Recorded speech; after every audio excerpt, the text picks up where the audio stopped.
qu'on fait initialement, on va proposer avant l'arrivée de l'assuré un programme de soins qui comprend dès l'arrivée ses consultations, ses examens, jusqu'à son séjour opératoire. On reçoit le patient. Dès son arrivée, on commence à faire ses bilans, faire rencontrer le médecin traitant. On assure le transfert de ces patients-là vers les cabinets ou vers les cliniques.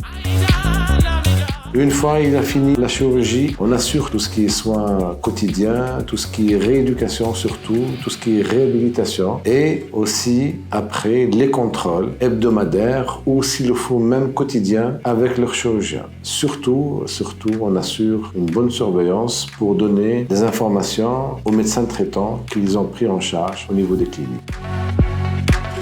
Les malades sont préparés pour l'intervention, ils savent qu'ils viennent pour une consultation, pour des examens préopératoires qui vont être opérés à telle date, l'intervention de quoi il s'agit et qu'il y a un protocole post-opératoire de rééducation, de médication, etc.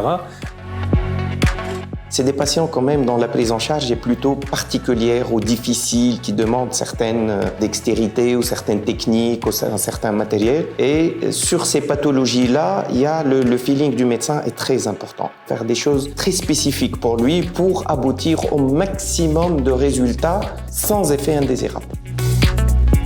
On a un plateau technique qui nous permet d'aller en quelque sorte au bout de nos malades. Nous sommes 7 médecins, on est là en permanence, c'est vraiment une équipe soudée qui coordonne beaucoup les activités et puis on est de garde tous les jours, on est de garde 24 heures sur 24.